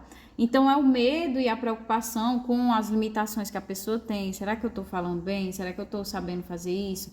Com a exposição que ela vai ter. Ai, meu Deus, será que eles estão achando que eu estou gorda, que meu cabelo está ruim, que eu tô feia hoje? Então, é uma preocupação com o que a sociedade vai achar dela e do que ela está fazendo, do que ela está apresentando. Então, tem essa ansiedade quanto ao social. Por isso, o transtorno de ansiedade social. Então, acontecem ataques de pânico esperados, né? Ou seja, muda do transtorno do pânico, porque no transtorno do pânico você não espera. São ataques inesperados, né? Que acontecem do nada em situações nada específicas. No transtorno de ansiedade social, esses ataques eles são esperados em determinadas situações específicas. Então, o seu orientador chegou para você e disse: amanhã você vai apresentar um seminário no laboratório. A pessoa que tem um transtorno de ansiedade social, ela já fica nervosa, já começa a ter crises de ansiedade um dia antes da apresentação, porque ela tem pânico de falar em público, né? Então, ela já tem as crises de ansiedade por conta dessa situação específica. Eu vou apresentar, eu vou fazer uma palestra em tal canto. A pessoa já tem a crise de pânico associado. Por quê? Porque são ataques de pânico esperados por conta daquelas situações específicas. Então, vai mudar o comportamento da pessoa no sentido de evitar a situação que desencadeia, tá? Ela começa a evitar: não, professor, estou passando mal, não vou poder ir. Vamos fazer essa apresentação dessa palestra aqui para você ter isso no currículo. Não, eu não vou conseguir, eu tenho outra coisa para fazer. Então a pessoa começa a usar de várias artimanhas para sair daquela situação que ela sabe que vai colocá-la em um provável ataque de pânico, certo? Temos também aí, nesse último verdinho, o transtorno de estresse pós-traumático, que é uma ansiedade advinda de um trauma. Então, esse trauma, ele modifica os circuitos cerebrais do indivíduo e faz com que ele fique revivendo o fenômeno traumático. Então, por exemplo, pessoas que foram para a guerra, né? E aí ela teve o trauma da guerra, alterou os circuitos dele e ele fica revivendo esses fenômenos. Mãe. Fez xixi? Oh, meu Deus do céu. Xixi. Tá bom. Deixa a mamãe continuar. Tá bom, obrigada. Então, eles vão ficar revivendo o fenômeno traumático, né? Causando preocupação quanto à possibilidade do trauma ocorrer novamente. Então, na maioria das vezes, estímulos externos lembram do trauma de alguma forma e ativam a ansiedade de reviver o evento traumático. Isso vai causar angústia, passa a ideia de que o trauma pode acontecer de novo, e aí vai alterar o sono, causa excitação pelo medo, esquiva de qualquer coisa que possa desencadear aquela sensação.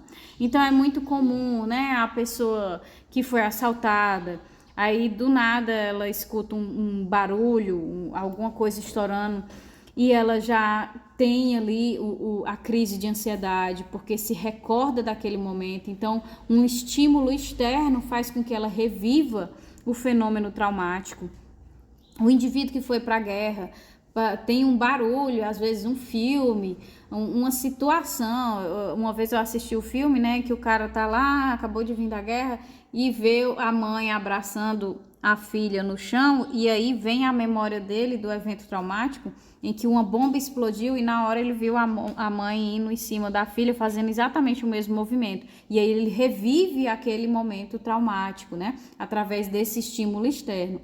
Então, dentro do transtorno de estresse pós-traumático, a gente tem essas crises de ansiedades advindas de um trauma que é revivido, né? Esse trauma ele fica sendo recorrentemente revivido pelo indivíduo, ok?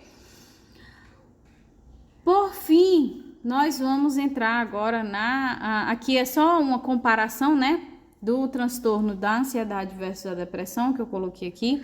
Então, na depressão a gente tem principalmente como foco central a alteração do humor e a alteração no interesse, na motivação do indivíduo, e aí vai desencadear, né, todas essas alterações que são mais derivadas, secundárias, que é a alteração no apetite, as ideações suicidas, o sentimento de culpa, inutilidade, alterações psicomotoras, a fadiga, problemas de concentração, dificuldades de dormir.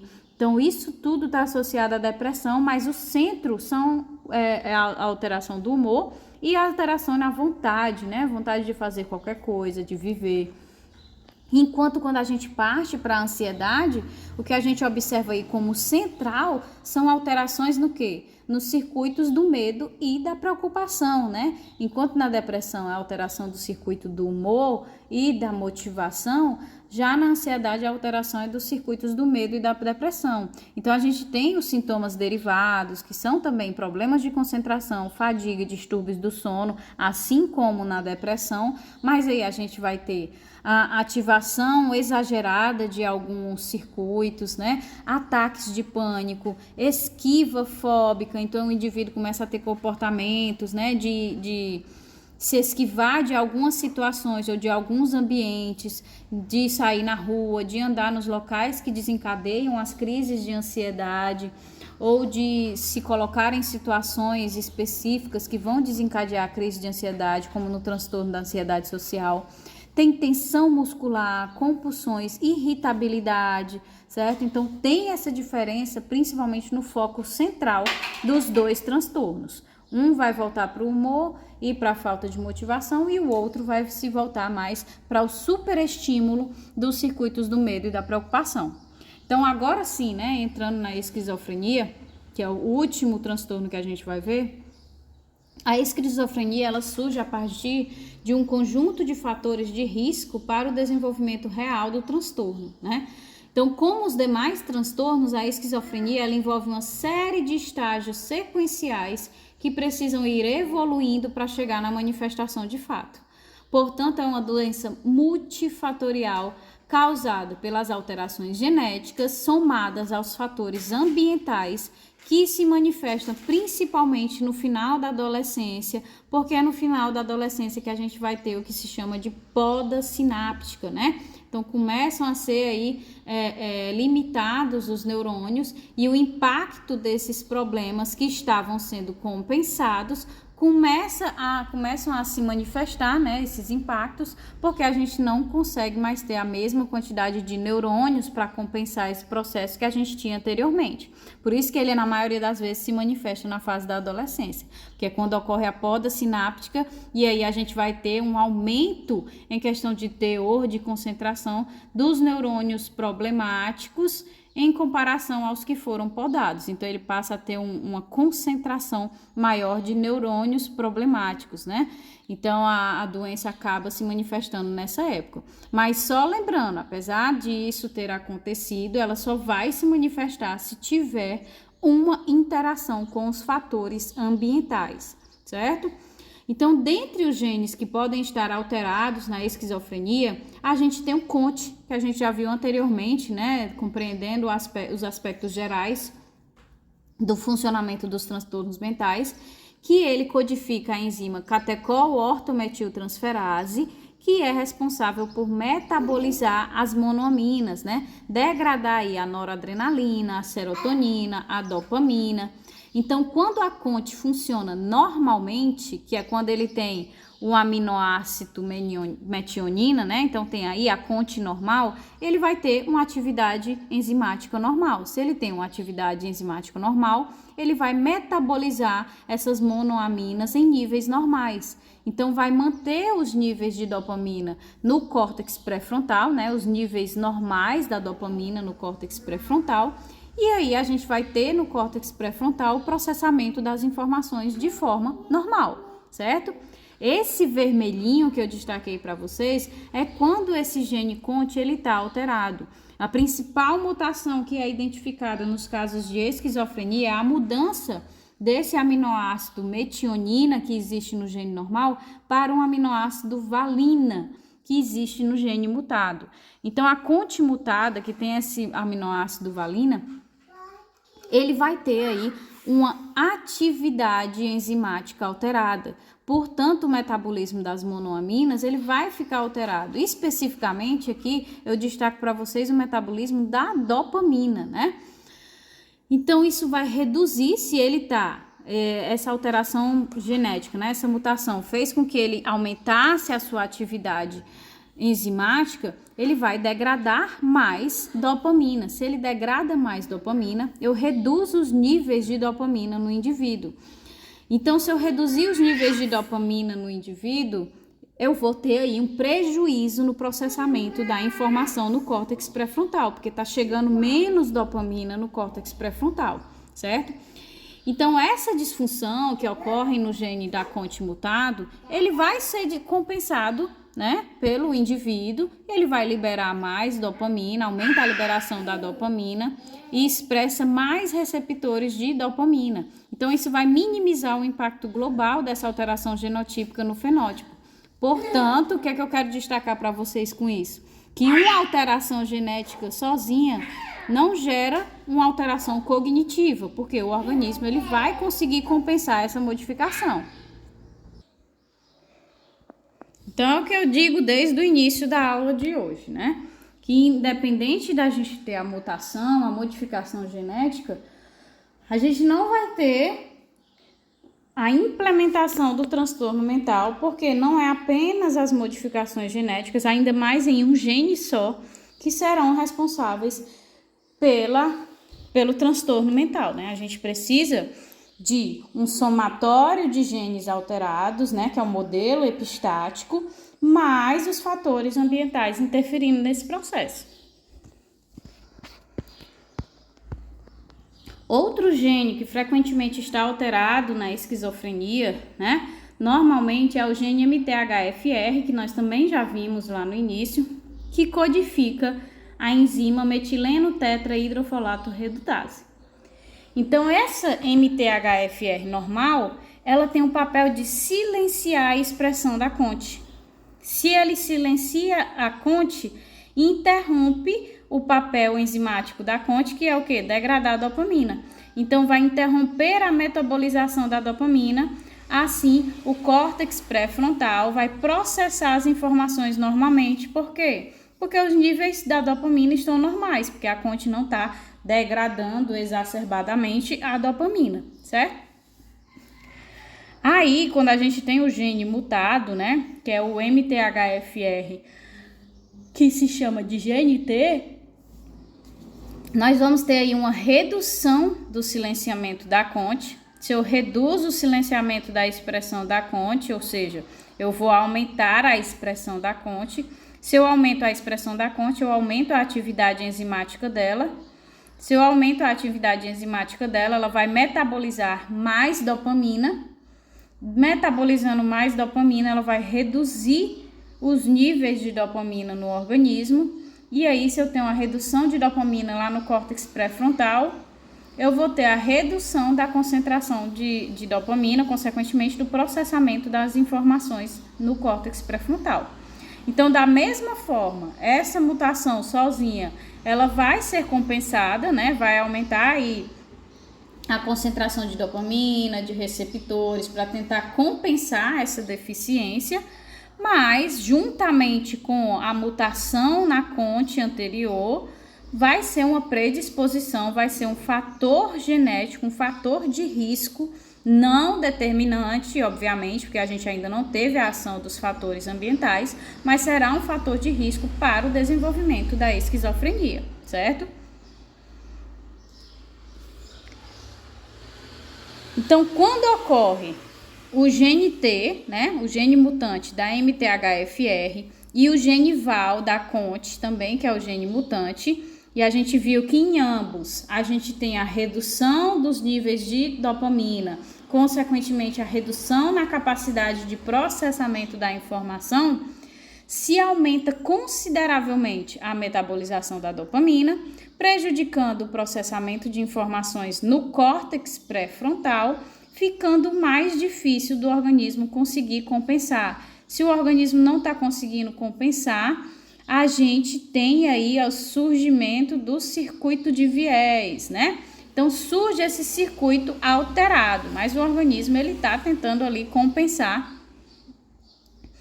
E isso vai aumentar, né, a diátese genética desse indivíduo vai aumentar a susceptibilidade dele a ter alguma disfunção cognitiva.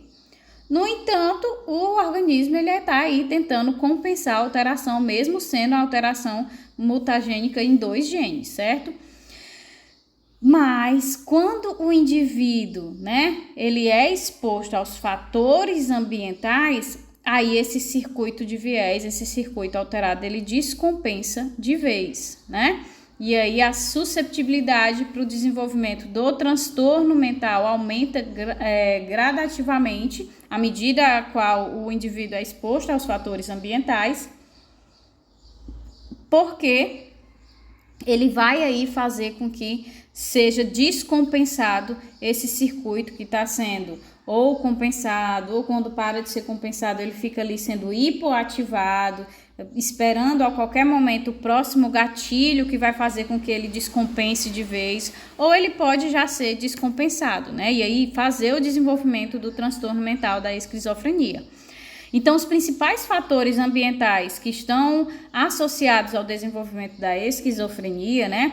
Do ponto de vista genético, a gente tem a CONT e a MTHFR, certo? Que são os principais genes que são identificados alterados na esquizofrenia. E dentro dos fatores ambientais, os principais que são identificados são o uso de drogas ou infecções durante a gestação da mãe, que faz com que essa criança ela venha a desenvolver esquizofrenia lá na frente.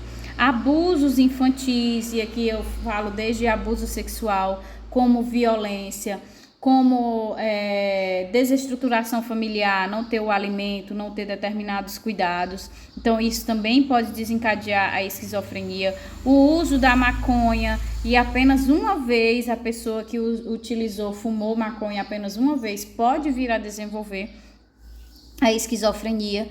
Acidentes ou eventos traumáticos também podem ser o gatilho para o desenvolvimento da doença. Então, a gente precisa dessa interação, né, das alterações genéticas, da diátese genética do indivíduo com os fatores ambientais para descompensar o circuito e aí desenvolver a esquizofrenia, certo?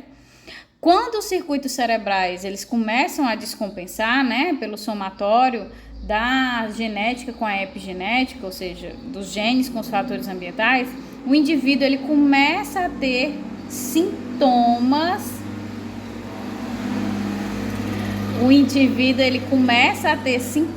Que levam ao diagnóstico de esquizofrenia, né? Então, para que a gente faça o diagnóstico da esquizofrenia, o indivíduo ele tem que ter 2 ou mais sintomas impactantes há pelo menos 30 dias. E que sintomas impactantes são esses, né? Tem que ter 2 ou mais desses sintomas aí que vocês estão vendo. Alucinações, delírios, pensamento desorganizado, desorganização do comportamento e sintomas negativos, certo? Então tem que ter 2 ou mais desses 5 sintomas impactantes há pelo menos 30 dias para que se seja diagnosticado como esquizofrenia. Então a esquizofrenia envolve muito a perda do juízo da realidade, né? O paciente ele não consegue discriminar o que é real do que é imaginação. E isso é muitas vezes devastador para a sua saúde mental. E a gente vai ter aí um prognóstico bem restrito. Não se fala aí de cura da esquizofrenia, né? Apenas uma tentativa de controlar, de melhorar a qualidade de vida do indivíduo. Então, para que vocês compreendam melhor o que são esses sintomas, eu vou destacar cada um deles para a gente encerrar, certo? Então, o delírio é o quê? É uma ideia irreal que não é passível de argumentação, mesmo que se mostre um contraponto, o paciente ele não vai acreditar. Eu vi um vídeo de um médico dizendo que tinha um paciente que dizia que daqui a 15 minutos ele ia morrer. Aí ele estava lá no consultório com ele, aí passava os 15 minutos e ele dizia, tá vendo? Passou 15 minutos e você não morreu. Aí ele dizia, não, mas daqui a 15 minutos eu vou morrer. Então, por mais que você comprove, não adianta, é algo irreal, algo inexistente, que o indivíduo não vai acreditar, né? E aí não é passível de argumentação, é uma ideia irreal. Ah, minha esposa foi abduzida por um alien e agora quem tá no lugar dela é um alienígena. Os alienígenas vieram colocar um chip na minha cabeça e estão investigando tudo que eu tô fazendo. São coisas assim completamente não é um delírio mesmo, né? É algo inexistente, certo? E as alucinações, né? As alucinações, na maioria das vezes, na esquizofrenia, elas são auditivas, mas a gente também pode ter alucinações visuais, né? Olfativas, sensitivas também. O que vai distinguir do transtorno bipolar, porque quando a gente se refere ao transtorno, às alucinações do transtorno bipolar, a gente está se referindo mais que a pessoa quando tem, principalmente no momento ali da maníaco, né? Que ela tem aquela ideia de que ela é uma pessoa muito poderosa, que ela tem muita influência e tudo mais, que ela... Então, são coisas que estão relacionadas ao momento em que a pessoa está. Não são coisas que permanecem. Como no transtorno bipolar se alteram os períodos, nesse determinado período aqui, ele está no estado maníaco e depois ele está no estado depressivo. Quando ele está no estado depressivo, ele não acha que ele é uma pessoa super poderosa e que ele tem poder e que ele pode fazer isso e aquilo outro. É apenas no período maníaco. Então, a gente consegue fazer essa distinção da esquizofrenia com o transtorno bipolar por conta dessas características, né? As alucinações que eles têm não se permanecem, né? Ele tem sempre aquele tipo de alucinação com aquele determinado assunto e não em períodos específicos que vão variando o humor da pessoa. Então, a pessoa principal são alucinações auditivas, mas a pessoa também pode ver aranha subindo nela, pode ver pessoas seguindo, certo? Pessoas aparecendo. Então, também tem alucinações com os outros sentidos, né? Pode sentir cheiros específicos do momento, por exemplo, se ela teve como fator ambiental um abuso sexual que aconteceu em uma determinada fábrica, de um determinado alimento. Então, ela tem essa memória olfativa desse momento ruim, tem essa memória negativa salva, e aí desenvolveu o transtorno porque passou por esse fator ambiental somado às alterações genéticas, e ela começa a ter essas alucinações sentindo o cheiro e dizendo que a qualquer momento ela vai passar pelo abuso sexual de novo, porque ela está sentindo o cheiro do agressor. Então, tem toda uma caracterização por trás. Do terceiro sintoma, a gente tem o pensamento desorganizado, né? O paciente ele não consegue manter-se numa linha de raciocínio. Então, você está conversando aqui, ele começa a falar, hoje eu fui no mercado, vou tirar esse tapete daqui agora. Abri essa janela. Então, não tem uma linha de raciocínio, tá entendendo? Ele vai colocando palavras aleatórias, frases sem conexão e sem lógica nenhuma, né? O carro passou na rua, vou estudar. Então, são coisas completamente opostas e que não entram no contexto de uma conversa, de alguma coisa. Então, começa a ter o pensamento desorganizado.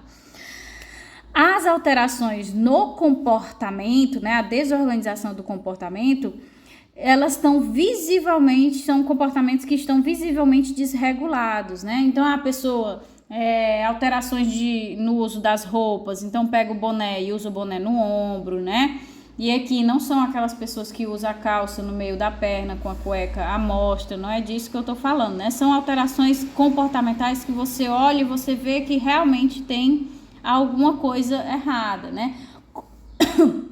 Não só com roupas, mas com coisas também. Então a pessoa pega os livros e guarda dentro da geladeira, pega a comida e guarda embaixo da cama. Então são comportamentos completamente desregulados, né? Do nada a pessoa tá aqui e ela dá um grito, sem motivo nenhum, ou então dá uma gargalhada, sem razão nenhuma. A pessoa não tá vendo nada, não tá assistindo a televisão, não tá conversando com ninguém, do nada ela dá um grito ou dá uma risada. Então são comportamentos desregulados que são característicos também da esquizofrenia. Por fim, né, depois desses 4 principais sintomas, a gente tem aí os chamados sintomas negativos.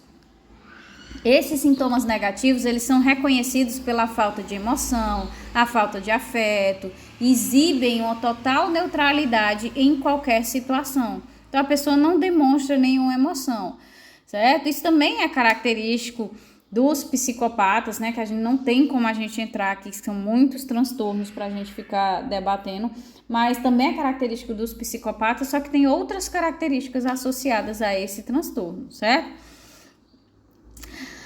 Então, em todos esses aspectos, o indivíduo ele não tem crítica de que aquilo é anormal. A pessoa acredita que o que está acontecendo é real. Então, se ele guarda os livros dentro da geladeira e a comida embaixo da cama, é porque ele acredita que aquela é a forma correta. Como assim? Os livros são guardados na geladeira, a comida é guardada embaixo da cama, entendeu? Ela usa ela acredita que tem alguém seguindo ela, mesmo que você diga, não tem ninguém atrás de você. Tem sim, eu tô vendo que ele tá atrás de mim. Então, não adianta. A pessoa acredita que aquilo que ela tá passando, de fato tá acontecendo, de fato é real. Então, na esquizofrenia não existe o conceito de cura, certo? Mas pode-se ter um controle do transtorno, mantendo a funcionalidade plena do indivíduo, né, através dos medicamentos que são chamados de neurolépticos, certo? Então a pessoa ela tem um controle do transtorno para tentar ter uma qualidade de vida e manter a funcionalidade na sua vida, ok, pessoal? Então a gente encerra aqui hoje, qualquer dúvida vocês podem falar comigo, certo?